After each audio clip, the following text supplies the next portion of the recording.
Welcome back, Dodecadorks. We're the 12-sided guys. We have Scott as Ornan. At your service. Sabrina as Sylvie. Oh, hello. Jordan as Mogram. You're most welcome. Matt as Guy. That is my name. Don't wear it out. And me, Paul, as Jordan. As Mogram. Good evening.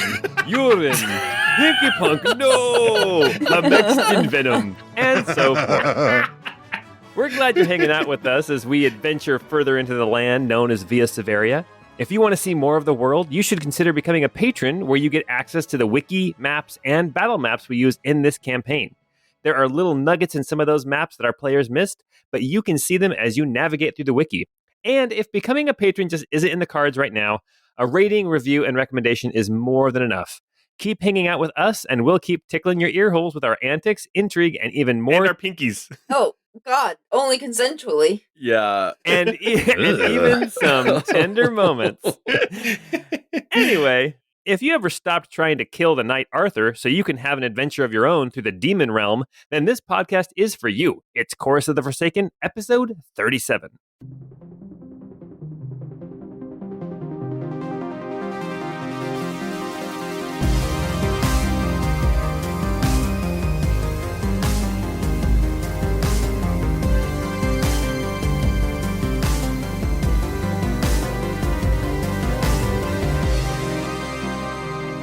Yeah, that game was hard, but awesome. It was hard. What was that one? Demon's Crest. The thing I liked about it is when you jumped and then you turned on your wings, you didn't have to keep tapping it. You just flew at the same height. It was great. I'm a simple man. You were the gargoyle firebrand, and you get different crests that would give you different gargoyle type powers. So you had your ground gargoyle who could dash but couldn't fly, and your water gargoyle who could swim, and your air gargoyle who could actually go higher in the sky instead of just flying level. So it was pretty cool.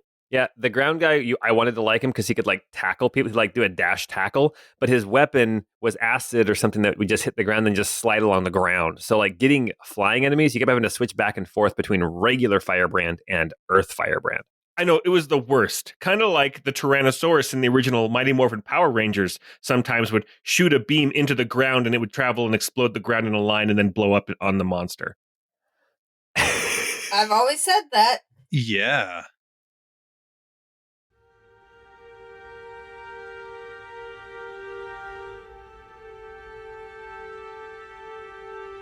The frenetic snapping of magical energy had long since faded, now replaced by the more gentle crackle of flames which smoldered and died in the gentle breeze.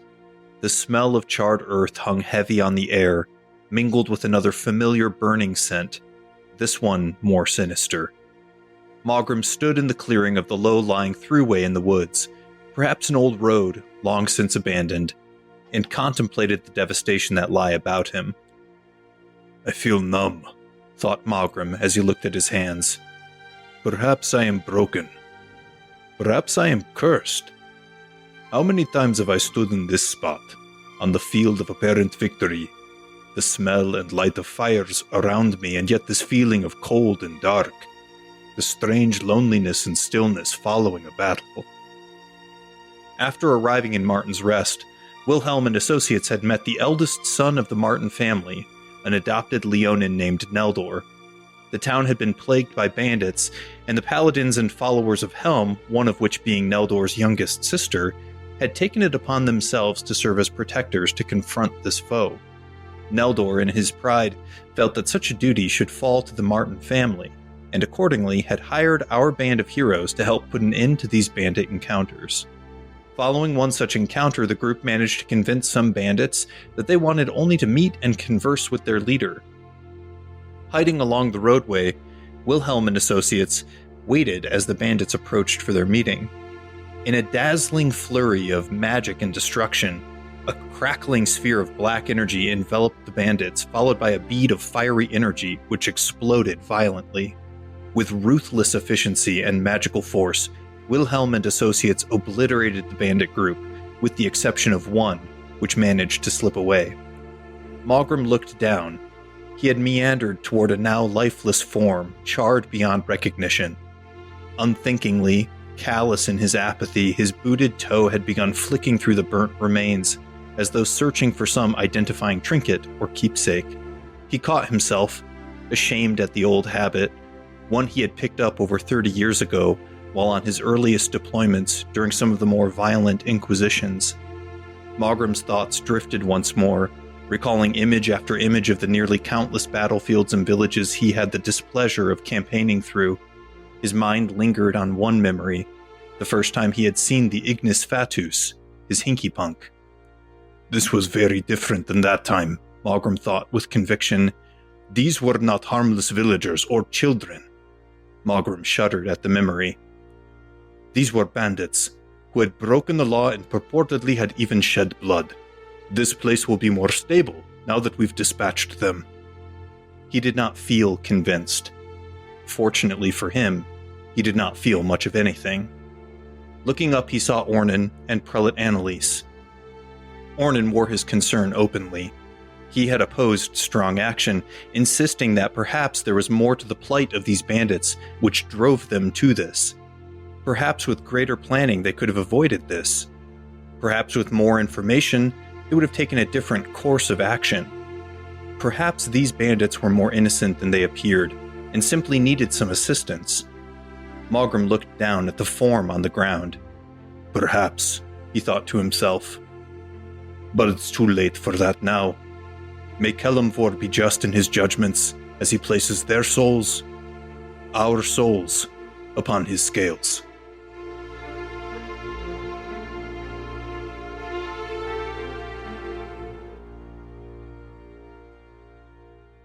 Woo, party! We win! Go Wilhelm Associates! Boom! How does everybody feel about that first fireball now? Oh, man. Well, now I feel even worse. All right. Well, here we are. You know what I love about Fallout 4? Is that if I want to know if somebody's a bad guy or a good guy, the name will appear in red and it will say Raider, and I know I can shoot them in the face. Yes. Oh my gosh, that's so funny. No moral ambiguity there. Well, here we are. We are back in this narrow sort of elbow of road, surrounded by a cliff on one side and a hill on the other. You guys are surrounded by death. There are 1, 2, 3, 4, 5, 6, 7, 8, 9 people are lying here dead from one means or another. Some of them are burnt beyond recognition, nothing left but ash. Some of them are stabbed to death, bludgeoned to death. We have a lot of carnage here. I think this is more carnage even than the B side at the Central Market in Redlam. This was a bloodbath, and it was it was a fairly easy fight for you guys. What are you all doing now as you all catch your breath? Neldor has moved kind of off to the side. He has his spear. He's using it kind of to lean on a little bit as he looks over these dead combatants.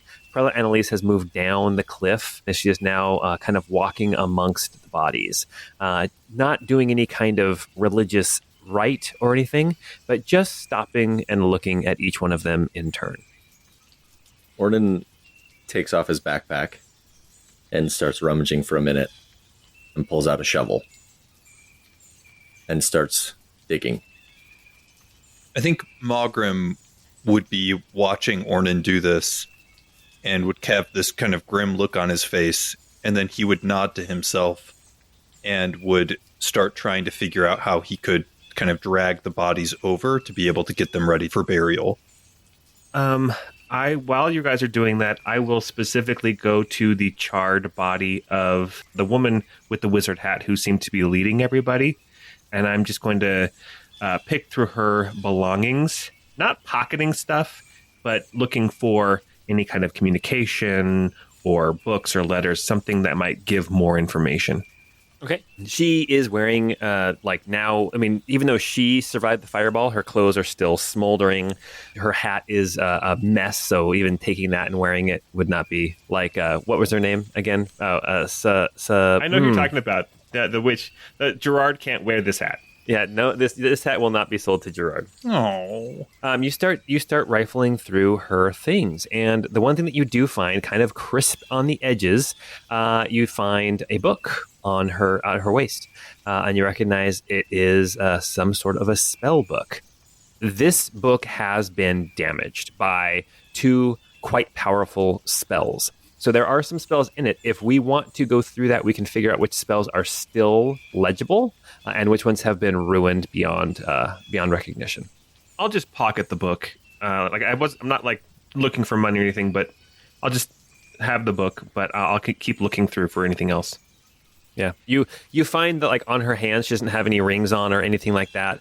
She had just a basic like wooden staff that is now just like a charred matchstick. Basically, you see that she doesn't have a lot of things with her.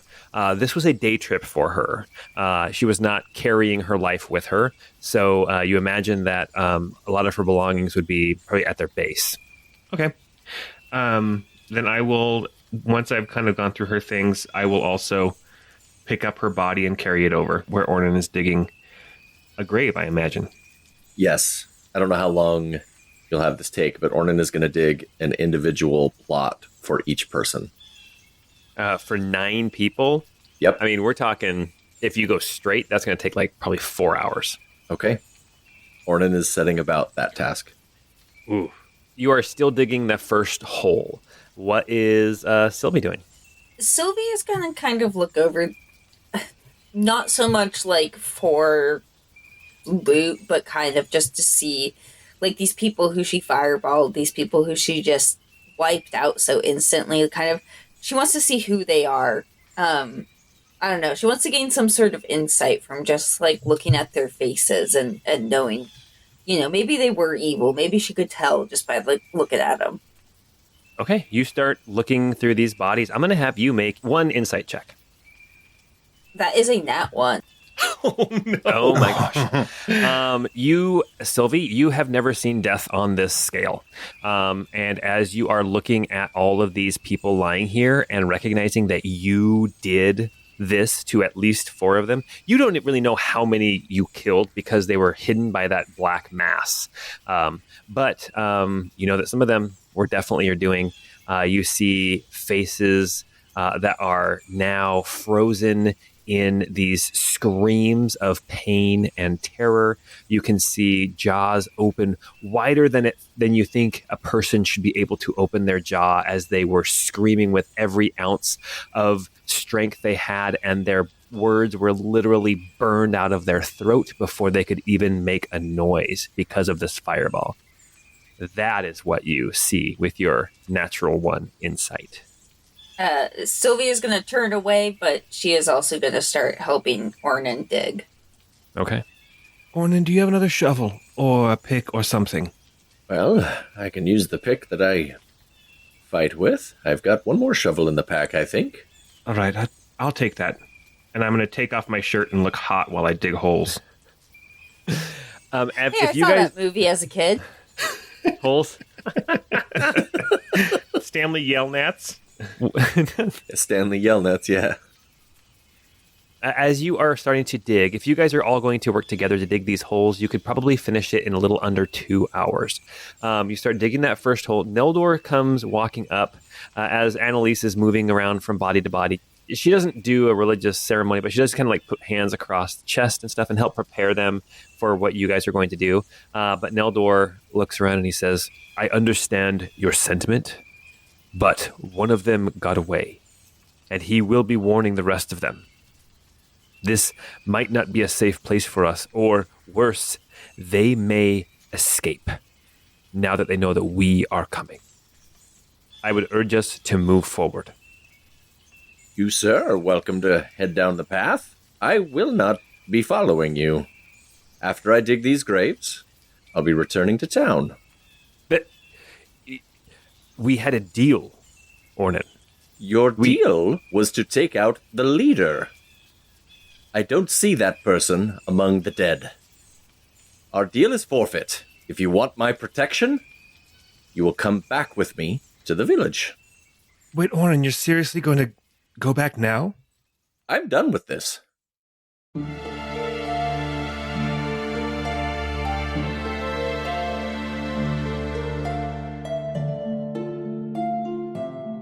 I did not sign up to kill people I did not know were good or bad. In fact, I can't be judge of who should die or live. This is wrong. I mean, that is kind of part of being an adventurer. Well, it doesn't sit right with me. I support Ornan. I will go back with him. Oh, you don't have to follow me. You guys are welcome to go about the task, but I'll be heading back. So you will break your contract with me and forfeit the reward that I offered as well. No reward is worth my conscience. We did what you wanted. We got rid of the majority of the bandits. Look at this. He turns and he points further up the road and he says, there is a fort up there with who knows how many. And he motions to all these dead bodies and he says, these men and women have been terrorizing Martin's Rest for months. You know, perhaps there is something to what Neldor is saying at this point. If we leave this matter unresolved, then perhaps bloodshed will perpetuate and continue. However, if we take this moment and approach the fort and offer some sort of amnesty for their surrender, then perhaps then we can put an end to any more or further bloodshed. I'm with Mogram. We've come this far and there's already blood on our hands. There's no blood on mine. I didn't take anyone out. But Ornan, there's other blood on your hands. You've killed before. You've killed with us. Sure, I know. And I regret taking sentient life. And I have felt uncomfortable about this from the moment we took this job. I have voiced it from the beginning, and I didn't want to take it, and I was assured that the only person that would die would be the leader. And that has not been the case. You are all welcome to go. I am not stopping you. But I am digging these graves. So real quick, I have to ask, who said that the only person that would die would be the leader? Neldor did. Did he really say that as part of the contract? Well, in the conversation leading up to the fight, it was the whole conversation about the Hydra, cutting off the head of the Hydra, and we were like, well, won't more heads pop up? And he said, no, we'll just get the head of the Hydra. Oh, right. So Neldor looks around at all of this carnage, and he looks at you, Ornan, and he says, I understand that this is not pleasant. And then he points at the dead bodies that have all been burned to a crisp. He says, but that was not even me. That was you. That was you and your friends. But you were the one that cut that one in half when there were two left. They would have cut me right back. He looks at you and he says, you look like a soldier. You look like you've seen your fair share of battle. When you are going up against a foe and you are fighting for your life, you have to remember that the person on the other side is fighting for their life every bit as hard as you are. But you also have to remember that they have people that love them dearly. A mother, a father, maybe even children. And if you kill them, you're ripping that loved one from these other people's lives. I cannot control... And if you can't recognize that, then you are not fit to lead. I cannot control the decisions that these have made. They chose to rip themselves from their families' lives when they chose to rise up and hurt Martin's Rest. Now, if you want to leave after burying these bodies, fine. And he looks at the rest of you and he says, Guy, Sylvie, Mogram, Annalise, if you will accompany me, I will still uphold my end of this deal, even without your friend. I stand with Ornan. You know, I feel the frustration to an extent that I think that Ornan feels. But I have all too often been in these sorts of altercations. There is no good or bad. There is only death and sadness here. I think perhaps if Ornan and Sylvie were to stay and continue to take care of these and inter these bodies to the ground, that is an honorable and noble thing to do. Perhaps Guy and Neldor and myself and Annalise, if she is willing, perhaps we see if we can negotiate some sort of finality to this whole matter with the bandits. There has to be something. This has to be for something. I didn't come out in the woods to stain my hands with blood just to go home. I will be honest. I feared that the altercation was going to be inevitable, that blood was going to be shed no matter what. And I was ready for that in my heart. Whether it was the right course of action or not, I cannot say. And honestly, I have seen enough to know that perhaps I am not a good person myself. I think Ornan is honorable to draw the line and to say that he will not cross over this.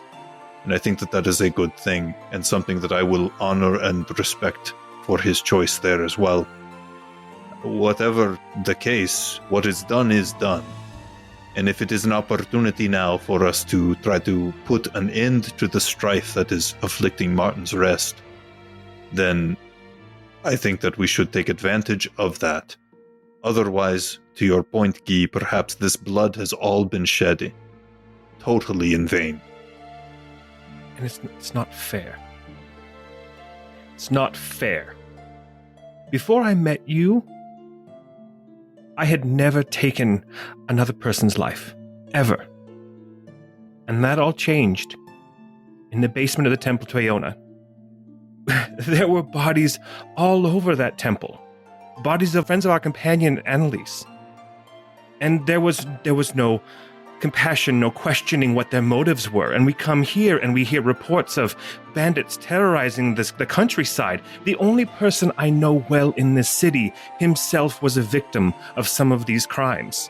And yet still, for some reason, this is so much worse than what happened in the Temple of Aona. The circumstances were different, yes. But there's now blood on my hands, and it has to be for something. At least in the Temple to Aona, it was to free that girl Evelyn. But this has to be for something. Hey, Matt, two things. As you speak, the spectral figure of that woman, that well-dressed woman, is circling around you and watching you and listening intently. You catch that every once in a while there's that little glitch where she starts looking in a different direction, but then her attention is brought right back to you as you speak. Number two, make a persuasion check with advantage, and Prela Annalise will do whatever Guy does. She will follow you no matter what you decide, Guy. With advantage, I rolled a nat 1 and a 9, so I got 16. 16 will do it.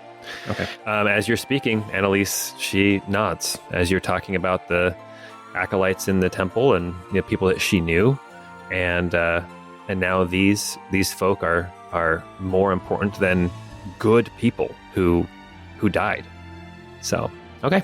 Neldor is listening, and he's nodding along, and he says, okay, if we go, we need to go now. Hopefully we can catch that one who ran so that we can stop him from warning everyone else. And he starts moving north up the road, and he says, for the two of you who are digging the holes, all I will say is, be grateful that your friends have more honor to keep their contract. And then he starts moving up the road, seeing if anyone will follow. I'm going to yell to Neldor, Neldor, no more bloodshed, though. We catch that person, we subdue, and that is all. And then from here on out, we offer a path to surrender for these individuals. And I will say to Sylvie and to Ornan, I don't think that. You have honor. Your honor is unquestionable. And then I'm going to follow Neldor. Okay. So Neldor starts heading north down the path. Guy starts following Prela Annalise. She glances back at you, Ornan, and Sylvie, but especially you, Ornan. And she makes eye contact with you, and she gives a little nod. and then she moves on after Guy. Before I take off, I'm going to say to Ornan and to Sylvie, I don't know that I have words to say after what has transpired here. Perhaps we will see you when we return from the fort, but my guess is that we may meet with you in the city. And, Ornan, I do hope that we meet with you in the city, and that we can continue to travel together. But I know that the toll has been high. If you make it back to the city, I'll be there ready to receive you, but I will not be part of more killing. Not today. I've had my fill. To that, Mogram will nod, and then he'll set off on kind of a light jog, following Neldor and Guy and Annalise. Yeah, I think we'd pick up the pace and go quickly. I will, Prancival, though, will stay back behind with Ornan and Sylvie. That way, if anything does happen and Prancival gets, hurt and poofs away, we can know what's going on, or at least have an idea that you guys are in trouble. Okay. Hey guys, really quick. Remember at the end of last episode when we were like, "Oh my gosh, that was huge! That was so amazing." I think the gravity of it really, though, is just kind of hit. Oh yeah, for sure. 100%. If our characters, being really there, our characters would have felt that. I think. Oh yeah, we're all 100%. feeling the letdown of the adrenaline from this fight. Yeah, Yeah, you guys, you feel like weak as well. I will also grab the burned hat. I don't want to have to use it, but I'm keeping it just as evidence that, hey, that advanced party has already been defeated. So if we need to show it as some kind of a threat, I'll have it with me.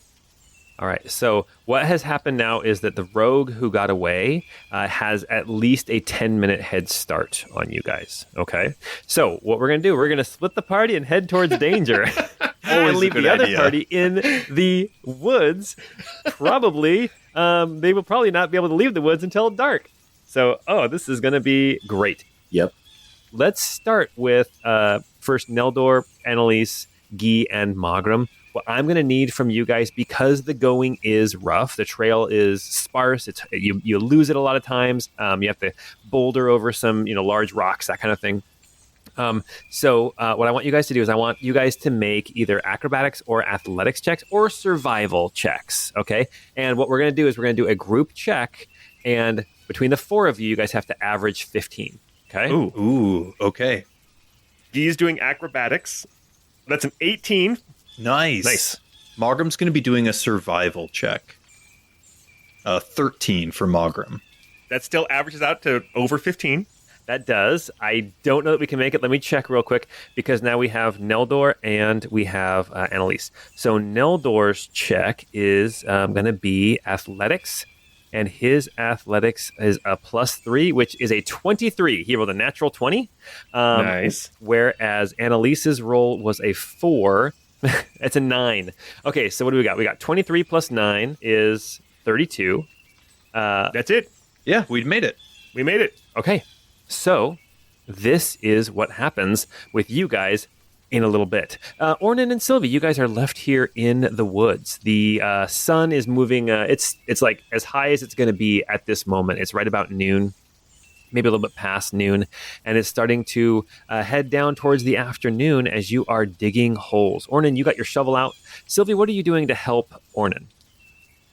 I imagine Sylvie kind of picked over the bodies, tried to lay them up, tried to help however she could, and then she kind of found something, and even if it's just, I don't know, like a metal bowl from a soldier's mess kit, she's just gonna start digging, but like pointedly not talking to Ornan.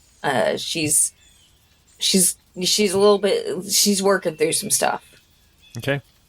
I imagine that Prancival is helping dig as well with his short little paws, throwing dirt up and just looking happy as can be, as always. Okay, so Ornan, how are things with you as you dig?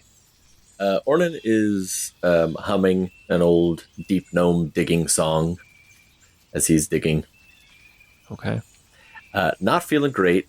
I don't know that he's said much, in the time. He doesn't.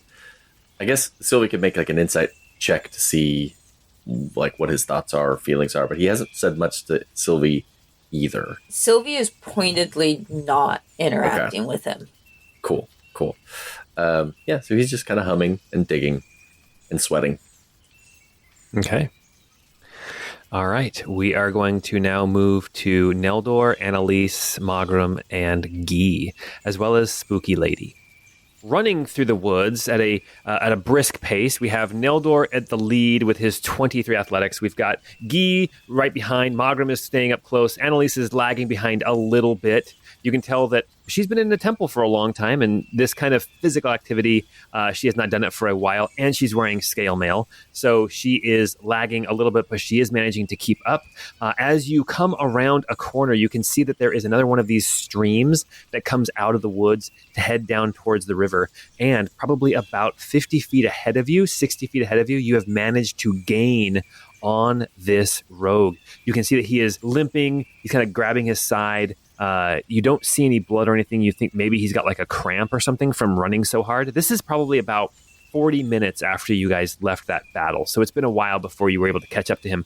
But you do see him around the corner. You are all hustling, so it is not going to be sneaky. So he does hear you approach. You can hear the clank of metal and swords. And in fact, as Neldor rounds a corner and sees him, he says, "There! Stop him!" And we are going to roll initiative. Oh, you got a 19. Mogram got a 17. Nice. You guys are speedy. So we're going to start at the top of the round as you come around this corner, heading north towards what you assume must be the fort in the distance. Prevalent Annalise, with her initiative 20, gets to go first. She is going to... so many of her spells are so rough.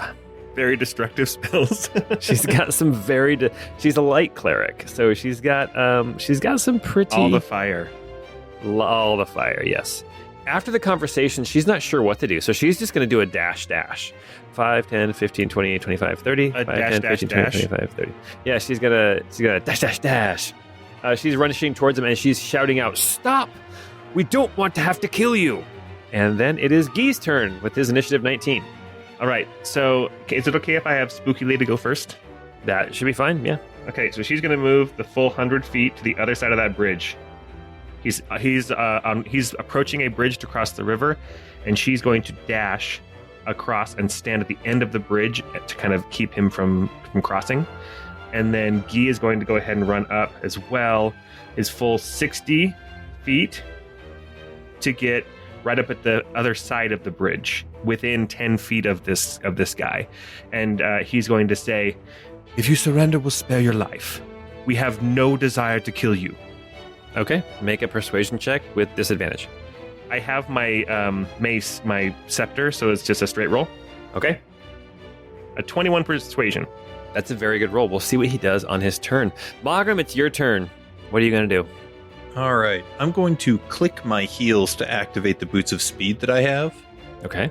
And then I'm going to move the 60 feet just straight up towards this individual. Why don't we go here? So I'm about 10 feet away from him.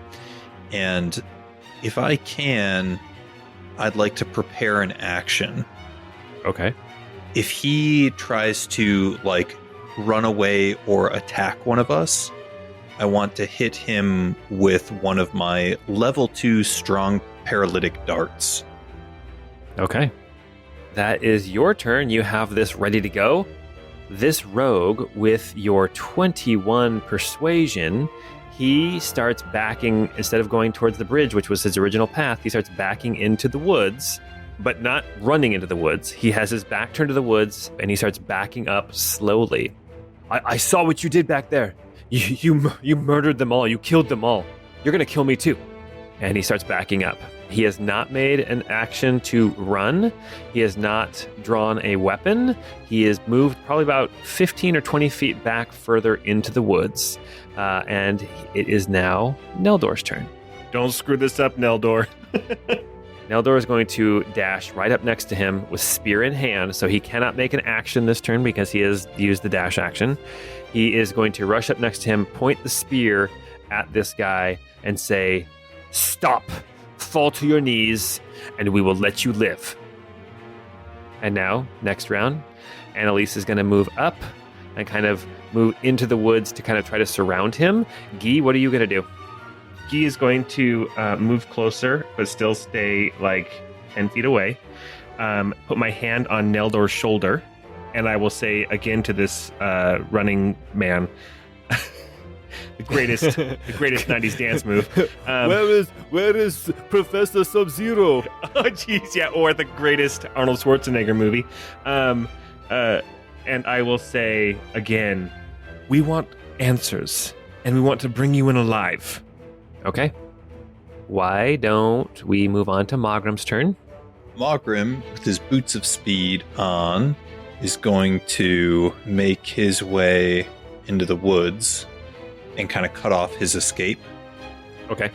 And again, ready to action to use a strong paralytic dart if he starts to try to take an action to either attack or to like sprint away.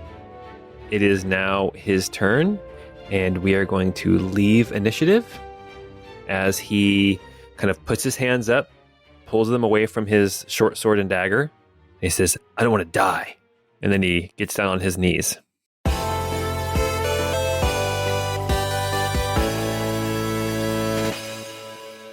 I'll immediately go up and take his weapons.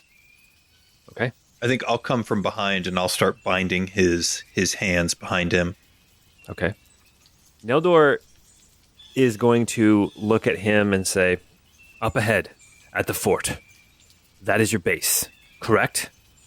And then the rogue kind of stops for a second, and then he nods and he says, yeah, that's where we've been hiding out.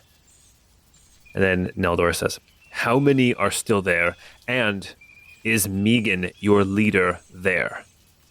And then the guy, he shakes his head. He says, no, Megan's gone. She's not there. Where did she go? I don't know. I was talking to Alexandrina, and she didn't know either. She said, Megan comes and goes. We all can come and go. None of us are forced to do this. But... And then he kind of stops talking. What do you do with the things you've stolen? We keep them for now, and we'll spread them out amongst the people very soon. What's the plan for spreading them out? Is it just they say we're going to spread it out soon, or is there a plan in place? Some kind of way of dispersing these funds? Cheek to cheek spread, if you know what I mean. Quietly, carefully. We fear the Paladins of Helm. They've been thwarting us, and they've even left their temple now to confront us in the field, which didn't expect that. But no, we have to be extra careful now. Tell me this. Why turn to a life of banditry? Why should I be forced to pick potatoes? He's not speaking Thieves' Cant. Guy's ears perk up. He says, why should I be forced to pick potatoes for a living? Because my father didn't have the money to send me off to an academy or something. Why should I be forced to work in the fields because I didn't have a father who could send me to an apprenticeship? How is that fair? This is the life that I was given, and I'm making the most of it.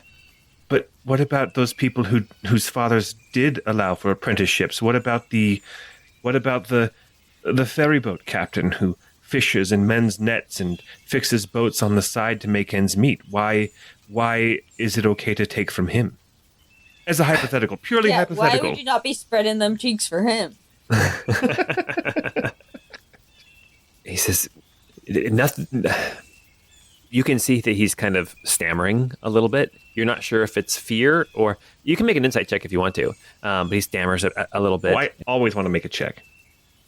And he says, nothing's perfect. I mean, we do our best to take from those who have more than they need, and we're going to redistribute it to people who need it, like me and my family. I got a 16 insight. As he's talking and he's telling you this grand plan, you sense a little hesitation as he's talking. Not like he's holding things back, but almost like he's trying to talk himself into it. Gotcha.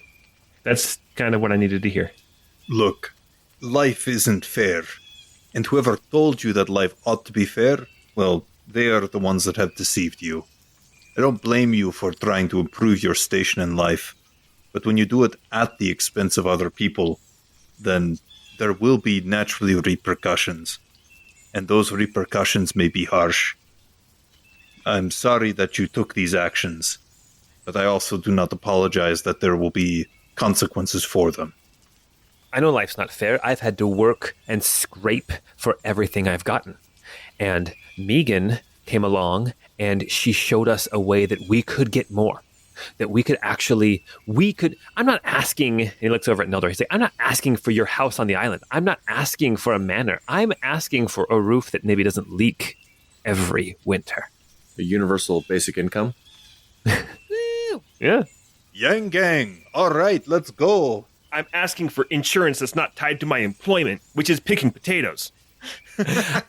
He's like, The dream.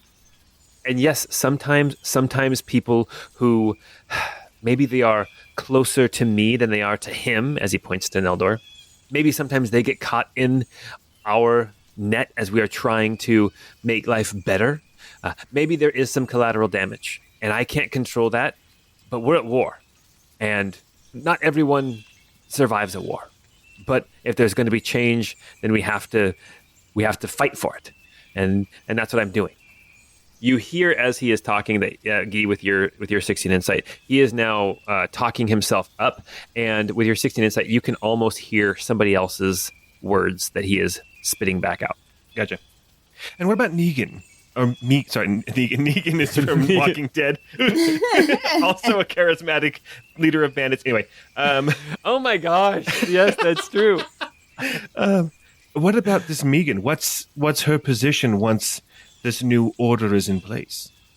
That kind of throws him off. He's like, I don't know. I guess she's gonna have a normal life after this.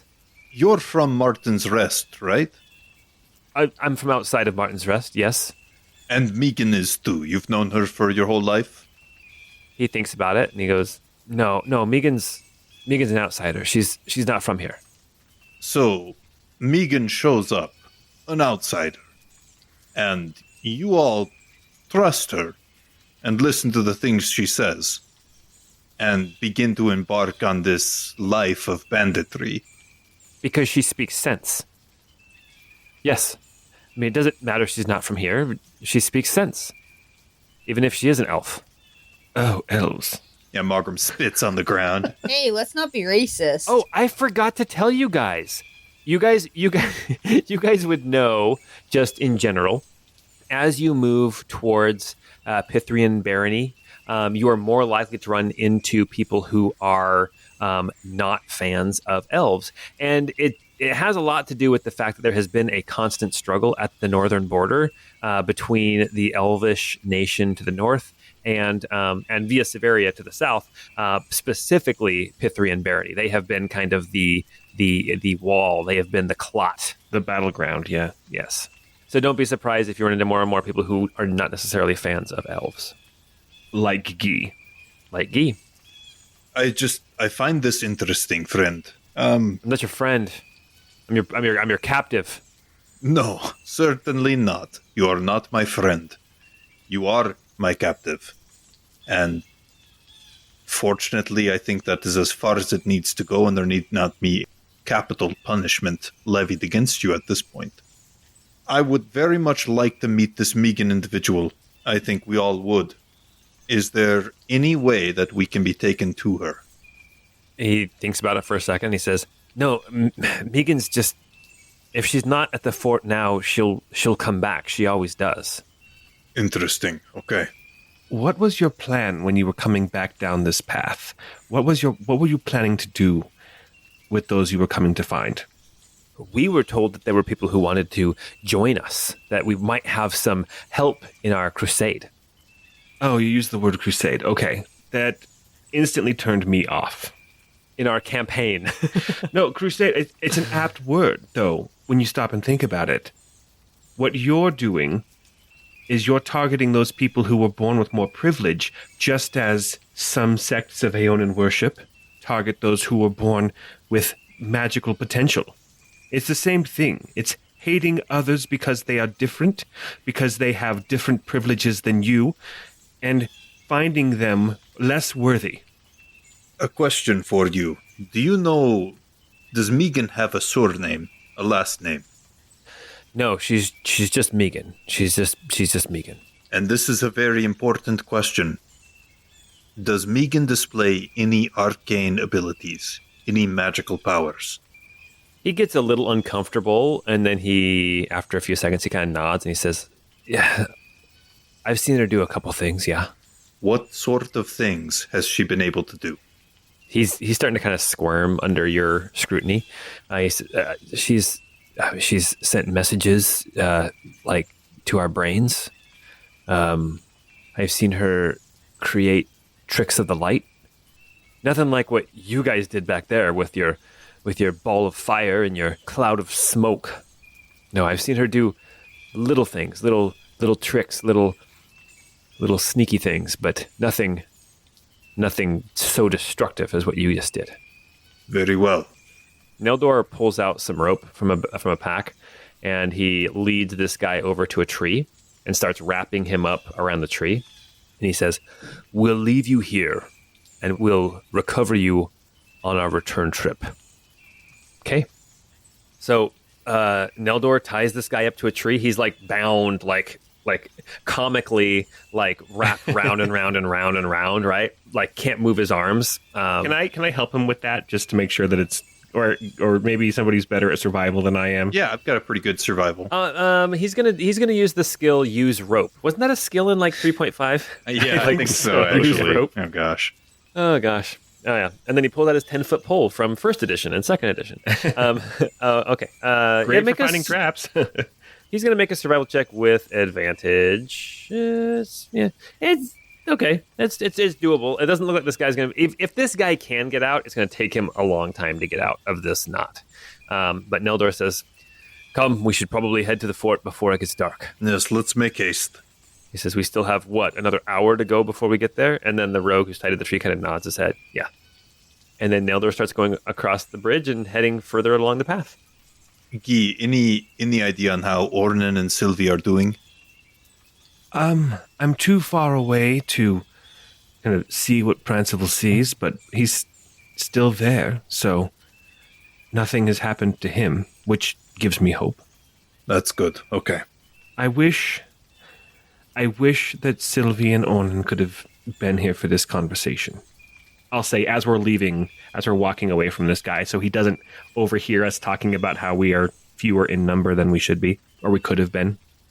I wish that they could have been here to hear this conversation. I think that there's some important context that maybe wouldn't ease their conscience, because I know it didn't ease mine, but at least to put some context around their methods and their goals. Yeah. And the story that they're feeding these poor... I mean, he's duped. He's been convinced that this is the only way he'll ever get ahead. And it's through violence, and it's through cheating and stealing. My gut tells me that this Megan is acting either under her own direction or someone else's, but with the intent to intentionally cause disruption in this area. Do you remember the initials on the necromancer's note? Yes, it was MB. For masturbator, I thought is what you said it was. Yes, precisely. I wonder if Megan's last name is Bater. What if? But perhaps if she is affiliated in some way, she seems to be from this area, and as we get closer to Kladvina, which was the location mentioned in the note, I'm wondering if there might be some link. There's a lot of people who could benefit from a destabilized Martin's Rest. It's an important crossing. It's on the border between, two different baronies. I think many people could find a lot of benefit from what's going on here. Yes. Well, let's move quickly. As you guys move down the road further, we are going to go back to Ornan and Sylvie. Ornan and Sylvie, you guys have been at this for about an hour. I imagine you guys are taking a little bit of a break at this point. You guys have just finished your second hole before you guys start to take a break. Anything specific you guys want to chat about as this is going on? Or is Ornan still just whistling a tune and Sylvie still just lost in thought? Would Sylvie have said anything? I mean, I think Sylvie would kind of be looking at Ornan at this point and trying to, like, figure out what his thoughts are before she says something. Why don't you make an insight check on me? That's an 11. Okay. Ornan's holding back. He's pretty frustrated. I don't think with an 11 you could tell what his thoughts are. He's looking at you occasionally, or at Sylvie occasionally, but after a minute, when you're sitting and resting, he'll pull some rations out of his bag, and he'll say, "I've killed many people in my time, but they sit with me, and I regret every one. There isn't a single person I've killed that I don't wonder about." Sylvie will kind of take some of his rations and start sharing with him, and will say, "He and Margaret were right, though. I can understand how it might weigh on you, but you can't pretend like this is the first person you've killed. Like, we have to move on for the greater good, right?" I don't trust Neldor. And my war pick is not a tool for slaughter, but defense of those that I love. And I don't feel right using it as a tool to put down a rebellion. Sylvie is a little bit moved by this because she does not like the idea of putting down a rebellion. But she's also a little bit angry at Ornan for making her feel bad about using her powers. Like, she doesn't want to feel guilty, but she does.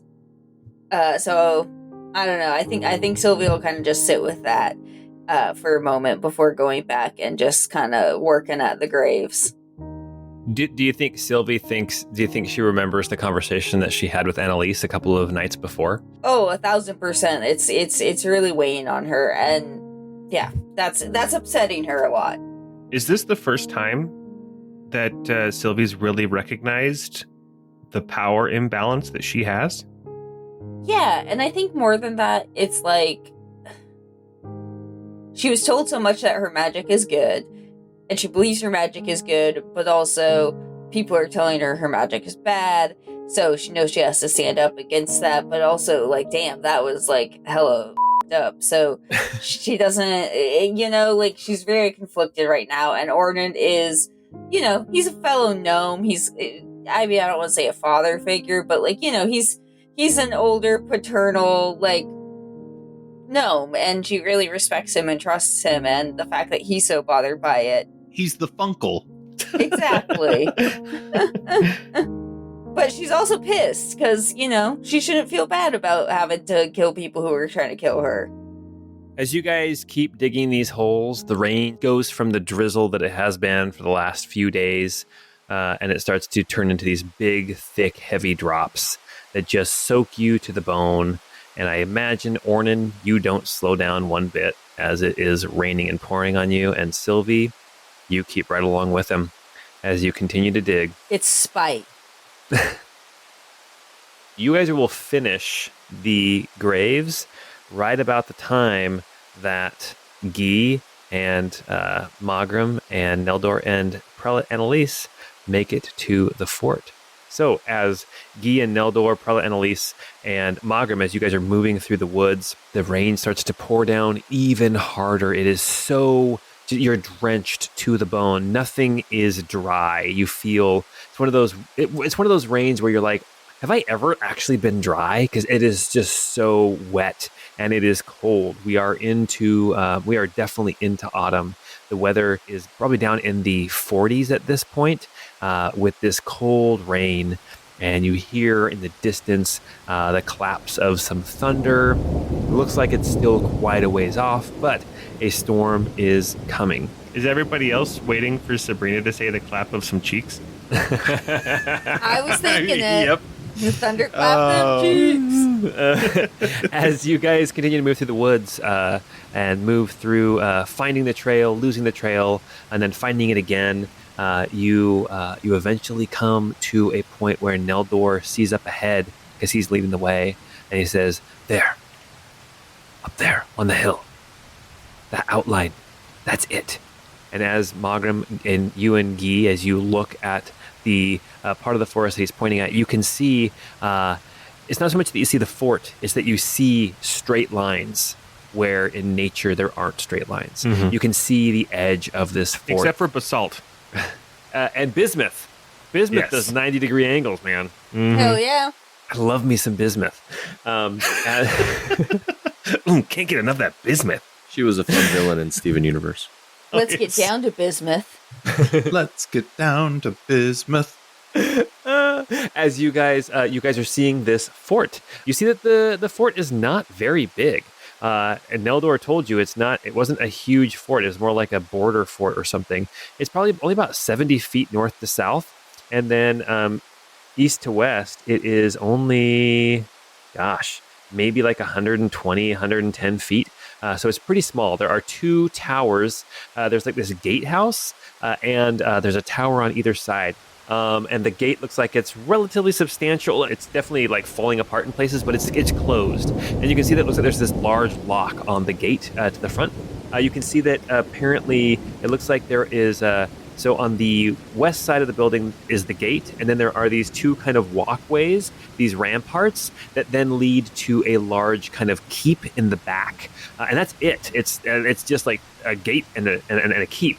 The keep is definitely longer, like north to south, than it is east to west, and it's kind of shaped like a capital D. If you're looking down like at a map, it's kind of shaped like a capital D, where the backside of this fort kind of has a curved, or kind of like a squared off, but still kind of a curved rear wall. The stones look sturdy. They Love look like a curved rear wall. it looks like for the most part the walls are still standing. You can see as you kind of are moving through the woods, I mean, it is surrounded by forest, so nobody on you're pretty sure that nobody on the ramparts at this point would be able to see you guys approaching through the rain and the forest and the dark, cloudy sky. But you can see that there are some of the merlins, the crenellations on the wall. Those have oftentimes like fallen over and are broken. But I'm going to have you guys all make perception checks before we move any further. Here I was hoping there was entire walls like crumbled down, but sounds like that's not the case. Guy rolled a 10.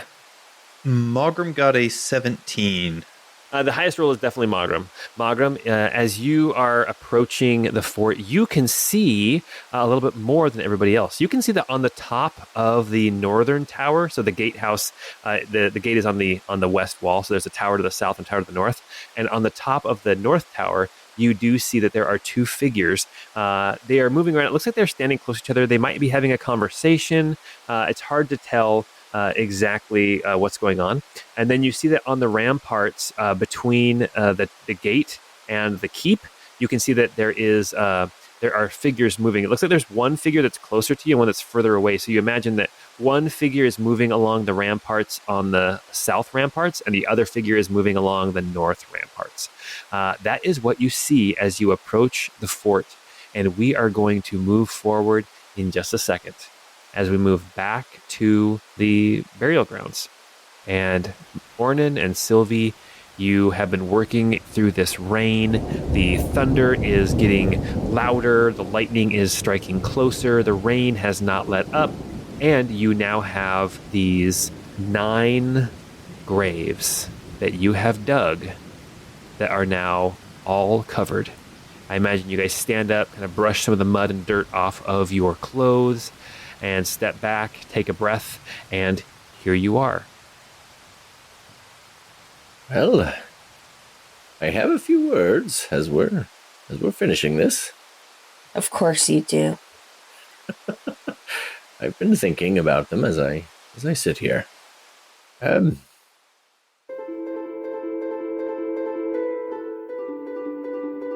Caladuran smooth hands, hear my mournful plea, for strangers now lost in battle's agony. Their life's flame extinguished, in shadows they lie, souls unclaimed beneath this mournful sky. We weep for the unknown, whose stories are untold, in silence departed, in this rain so cold. May their spirits find solace in realms unknown, in your hands, Caladuran, their essence sown. Farewell, unknown travelers, to worlds anew. In Caladuran's grace, find comfort true. Though strangers we were, in this fleeting hour, your memory lingers, a fading flower.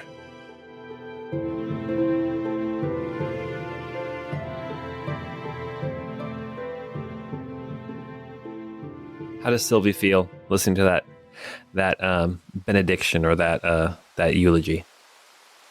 I don't know if Sylvie's really as moved as she should be. I think she's a little bit like removed at this point. Like she appreciates what Ornan is doing, but I'm not sure she really feels like that's actually making a difference. And when he's finished, she'll say, "We should follow the others, and we should at least check and make sure that they're safe." I said that my pick is a shield for those that I care about. If you want to go back, I'll follow you, but I will not raise it to attack anyone, but only to defend you. I think that's fair, but I think we should defend our friends. They're defending a man I don't trust, and we don't know what motive these people held. They're following him to kill more people. Perhaps needlessly, perhaps not, but without knowing, I feel so uncertain. I don't trust Annalise. What kind of name is that? I don't trust her people either. They would burn you or me at a moment's notice. Well, I know. I'm just saying that sometimes we kind of have to trust people. Like I don't trust her, but she's traveling with us, and I don't know. Maybe Neldor's not the best, but we do have a responsibility to protect our friends. I would have preferred words over weapons, and I thought that was the agreement. But maybe I was mistaken. We ambushed them. We didn't give them the chance to speak. Well, either way, I'm going to move forward, and I hope you come with. Sylvie. I'll follow you, but I don't like this. All right. Ornan and Sylvie, you start moving along the path, following the way that your allies left 4 hours ago. You know that it will be, if not dark, it will at least be dusk by the time you get to the fortress. So, moving back to Neldor, Annalise, Guy, and Magrim. As you guys are approaching the fort, you guys are hiding behind some bushes and some trees. Neldor turns to you all and he says, "Now, I know this fort from my childhood, and I don't know how much they've changed it, but the floors inside are very old wood. They are rotted away. There are places that are treacherous. I don't know if they have spent any kind of time to repair them or not, but I do know that there is 2 entrances into this fortress. There is the main gate, and there is a postern gate on the south side of the keep. Now, the postern gate, when I was a child, was still incredibly sturdy, and it had a lock. But if memory serves me, the lock was a brittle, rusted thing. I'm very good at picking locks. This is true. He's done it so many times for us. Expert efficiency. Like a +5. It has been a long trek to get to this point, and if we could sit and take a breather just for an hour, I can ensure that we're safe, but I also would then have a little bit more in my reserves to do things like I did before, where I turned Margrim and myself invisible. That might also help us better approach this fort. I don't think coming up to the gate and yelling out, "I am Neldor of the House Martin, and I'm here to accept your surrender," or anything like that. No, I agree. But I also want to avoid combat as much as possible. So sneaking in, I think, would be the better option. I agree. Okay. Do I believe him? Make an insight check, yeah. Okay. That's only a 4. Yeah. Your reasoning is sound, and him agreeing with you that sounds no reason to doubt what he says. Because my concern is he's taking this very personally, and that when he gets face to face with whoever's in charge, that it's going to go out the window. I was concerned that he was going to, stab the guy we took prisoner, but so far he's showing his quality. Yeah. Hey, for anyone who's listening, we talked a little bit about Neldor in one of our recent episodes of Your Neighbor's Potatoes, and kind of the motivations behind him, as well as Annalise. So if you want to hear what we were talking about, go check out the Patreon and become a patron, and you can listen to Your Neighbor's Potatoes. Back to the adventure. So Neldor starts to move around to the south, still staying far, far back away from the fort, at least like 60 or 70 feet behind trees and things. Visibility is very, very low at this point, but he moves around, and if anyone's going to follow him, he is going to try to show you where the door is. I'll follow. Okay. Yeah, I will. I'll go with. Okay. Annalise follows as well. And you can see that there is a door right up against the rampart, but it's on the keep on the outside wall. So it's a door that leads from the outside into the keep on the first floor. And like Neldor said, the door does seem quite sturdy and thick and banded with iron. You cannot see the lock, though.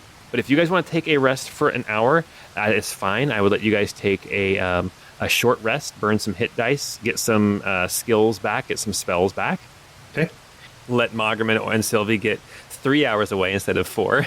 And I will create a giant 10-foot radius, green turtle shell for us to rest in. Nice. Out here underneath the trees. That hopefully blends in pretty well. Yeah. You guys move a little bit further back from the fort before you create that. He just wanted to show you where the postern gate was that he was talking about. All right, let me take a short rest and get them 2 spell slots back. As you guys were looking at the postern, though, you could see one of the figures on the wall that Margrim had seen. But just like you guys being miserable out here in this rain, he appears miserable as well. Okay. Your short rest is done. Neldor keeps asking you questions. Why a giant turtle shell? I don't follow. I guess maybe the person who originally wrote the spell liked turtles. I like turtles. It was that kid. He's actually... He was a necromancer, A I heard. very powerful necromancer. He's like, well, I think when I first saw it, I thought, shell yeah. I don't know. Okay, so the hour is up. So you got a figure on the ramparts. You got a postern gate. How do you want to approach this? All right, I can make 2 of us disappear, and I can go try to pick that lock and take a peek inside if somebody else wants to come with me. I think I might be the best one at sneaking here. Yes, I am filthy lousy at sneaking. Neldor says, I could sneak with you. Okay, you could prowl. Yes, but we have to hold hands when we're invisible. Otherwise, we won't know where each other is. No, I think this makes sense. I was looking to see if there's anything that I could do to help buff you cats. Well, no pun intended there, but indeed, one of them is a cat. Margrim, I noticed that you had the paralytic handy. How long does that last? Oh man, the paralytic candy can last quite a while. Oh my god. Typically, for my stronger paralytic, it usually only lasts for about 1 minute. Oh, okay, never mind. I was wondering if we could just, if you could dart those people up on the ramparts and put them to sleep, or not, or just lock them down while we entered more freely. In this case, it does not put them to sleep. It simply cuts off all of their ability to use their muscles. That's almost as horrifying as a hinky punk. Yes, you are like trapped in your body. It's quite powerful. What about you, Annalise? Do you have any other hidden abilities you haven't shown yet? Let me see what she's got. She's like, I do have power granted me by Aona. Nothing that in this instance will... we're trying to not kill people. So Aona is very good at burning and purging evil from the world. Nothing, Zone of Truth, like, she's... Ooh, that would have been handy when we were interrogating that guy. I think he came across as pretty truthful, but yeah, that's good to know you can do that. You can force people to tell the truth? I can't force people to speak, but Aona will not allow deception in her presence, should I ask for it. Okay, well, actually, I think that's even scarier than the paralytic. Okay, so what I'll do is I'll go see if I can get that door open. And Neldor, if you want to come with me, I think the goal would be to get in, maybe secure the rampart so that we can then bring in Annalise and Mogrim, again through that postern without being spotted. And then, what's the end goal? Who are we looking for? What we get in, and then what do we do? We need to find information about Megan, or we get in and we secure the fort so when she comes back, she is easier to apprehend. Neldor, Yes? can you try not to kill anybody else? I will protect myself, but I will not let violence be my first course of action. Okay, but if it does come to violence, pull your punches, knock them out, subdue them other ways. You don't have to bop them. Well, you can bonk them, just don't pierce them. I will do my best. Now, shall we? All right, so we're going to get in, we're going to look around, we're going to see if we can't secure the fort. Everybody on board? Annalise, Mogrim, Spooky Lady? Oh, yeah, I didn't put Spooky Lady over here. Annalise says, I think this sounds like the best course of action. All right. I'm going to make Neldor and myself disappear, and I'm going to leave Spooky Lady with the two clerics. Okay. That's one of my 2 spell slots right there.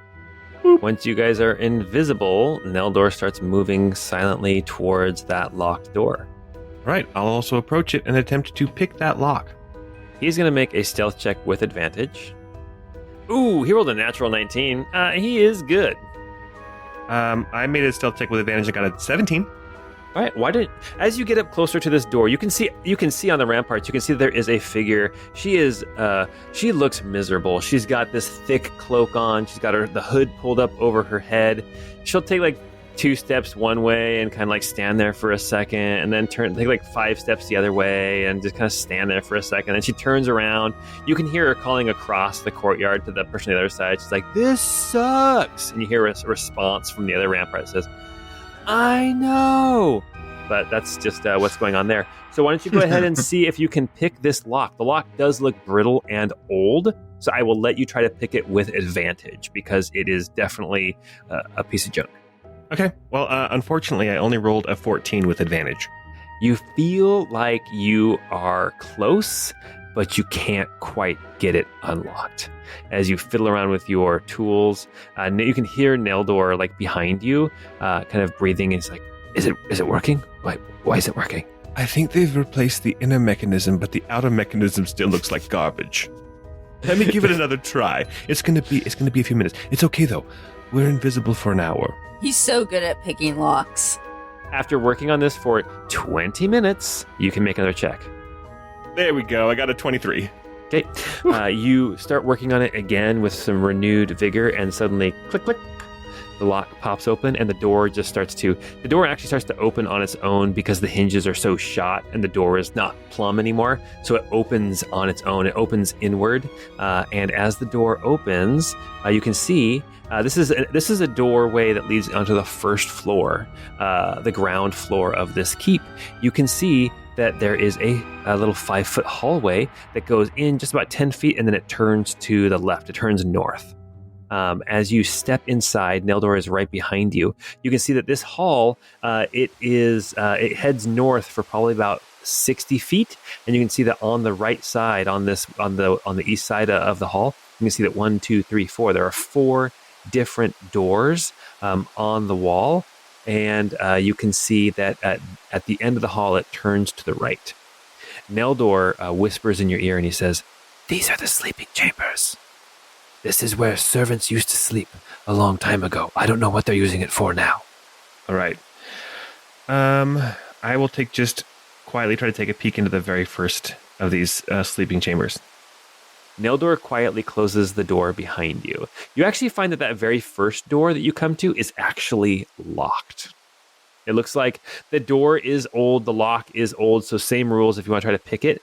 You can have advantage, and the difficulty is 15 because it is an old, decrepit lock, but this first door is actually locked. All right, I'm going to just give it one shot. If I don't get it, I'm moving on. That's a 23. Okay. Yeah, as you open the lock, it springs open. It's a very similar lock to the one you already opened, so it just makes sense. You feel like you're opening the same lock a second time, and muscle memory takes over. As you pop this open, you see inside that there is this room. It looks like it's about 10 feet by 10 feet. There is some old, decaying, moldy straw in here. Who knows how long it's been in there?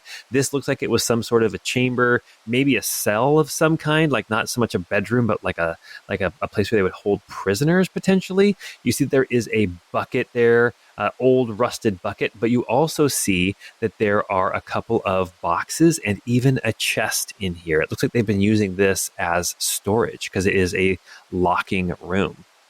Is there a CF on the chest? There is a CF on the chest, as a matter of fact. Nice. I'm going to be such a hero. I'll say, this looks like where they would... This looks like where they... Come on, Matt. I'll say, this looks like it's where... This looks like where they... This... I think they've been storing their ill-gotten booty here. Jeez. Oh, that was so hard to get out. Barrel-chested, ill-gotten booty. Their booty. Always getting that booty, those guys. He says, well, let's leave it here for now. Let's see what else there is. I'll shut the door but won't lock it. And I'll move back up to the next one. Is that one also locked? No, this door is not locked. As you open it, you can see that there is, looks like there is a cot in here. The cot is definitely new. You can see a bedroll and a backpack. You see there is an unlit candle. You can see that on the bed there are a couple of knives or daggers. It looks like somebody's been using this as a bedroom, but nobody is in there currently.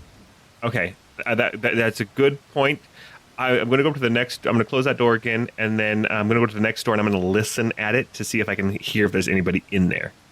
Which may be hard with the rain outside, but... Yeah, and the lightning and thunder as well. So go ahead and listen to the door. Not bad, I got a 19. You don't hear anything through the door. And I open it, and it looks like I see about the same kind of thing. Another bedroom.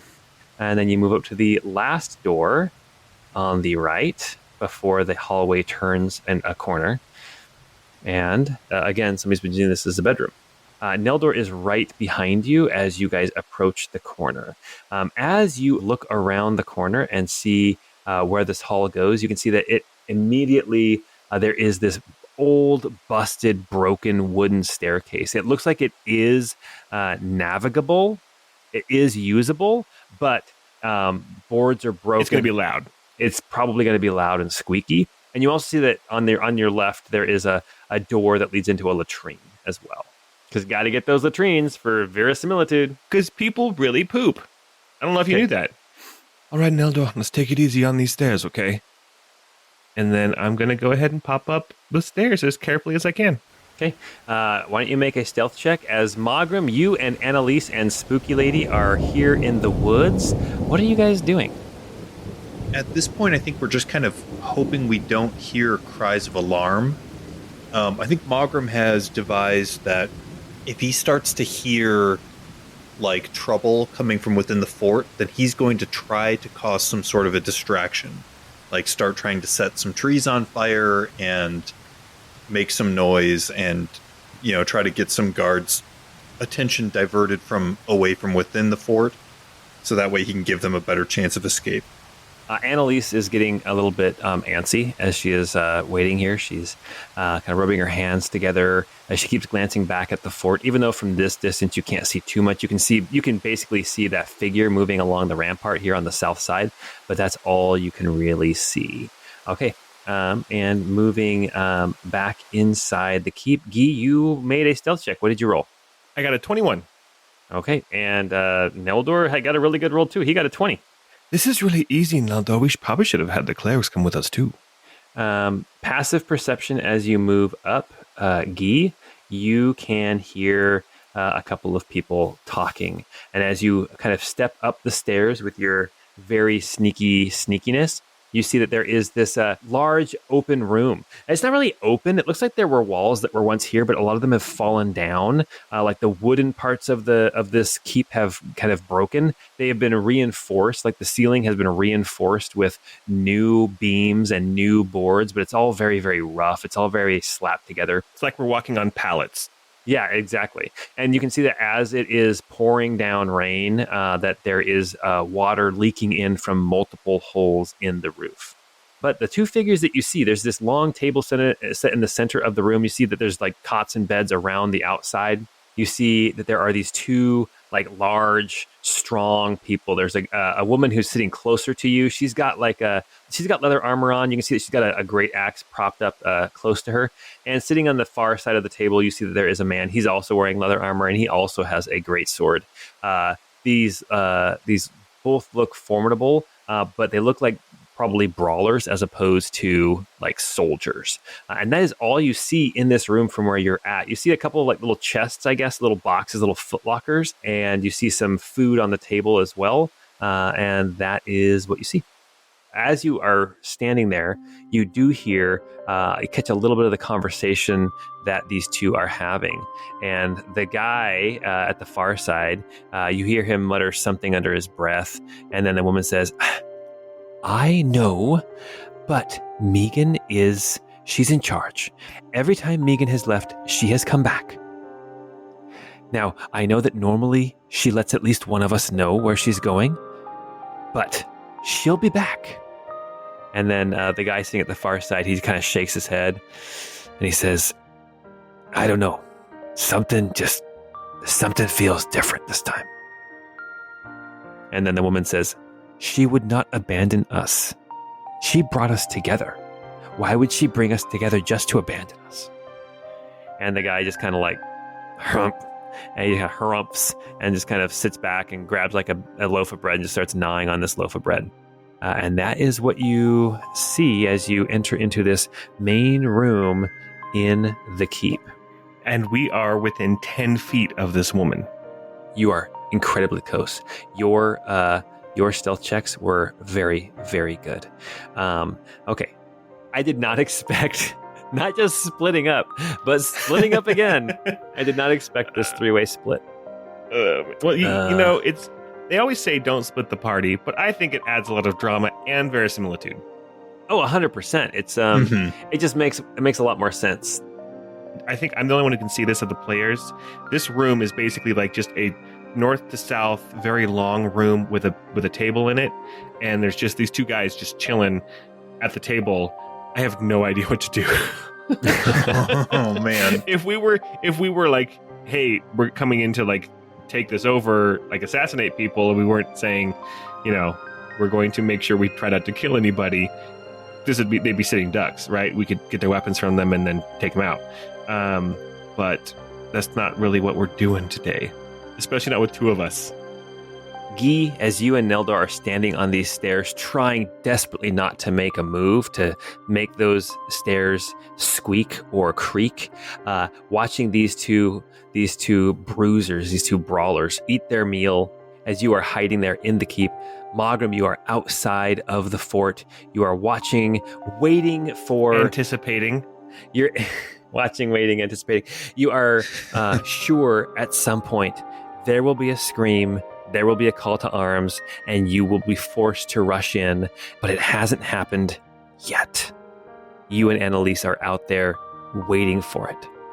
And Ornan and Sylvie, as you are trudging down this muddy road, you come around a corner, you see there is a stream that is starting to swell. It is starting to fill up with this rainwater. It's not flooding, but it's filling rather quickly with this storm. And as you start to move towards this small makeshift bridge, you glance over to the left and you see, tied to a tree, you see a man that you recognize. The man who ran away from the battle. You see him tied to this tree, and as you approach, you see that there are 3 of these lengths of rope are loose around him, and there are 2 more that he is struggling against as you come around the corner, and he sees you, and he stops moving. Always having to help out this dude. And that's where we're going to stop for tonight. So they were all innocent then? They were being manipulated and everyone we killed was innocent? Is that... Hey, somebody played on their baser instincts to incite violence in them. Yeah. Somebody played on their basic instincts? That's Was right. it Sharon Stone? That was great, Paul. Very topical. Thank you. All right, guys. Well, hey, thank you so much for playing. This was an episode. Wow, this got really deep. I started second guessing what was going on as well as the storyteller. Oh, guys. Well, hey, if you like what we're doing, then go check out our Patreon. You become a patron, you can get even more content. Go leave a review. Go rate us out on iTunes so we can read your goofy name and we can give you thanks, as well as maybe put a portrait of you up on the wiki for fun. If you're not a patron, then maybe that doesn't make sense. But We're sorry if it gender swaps you too. We don't have control Yes. over that. I'm not sorry. All right, and thank you guys for playing tonight and for bringing a lot of introspection and drama today. This was not where I expected things to go, but I'm really glad that it did. And until we get together next time, we hope you have a great time.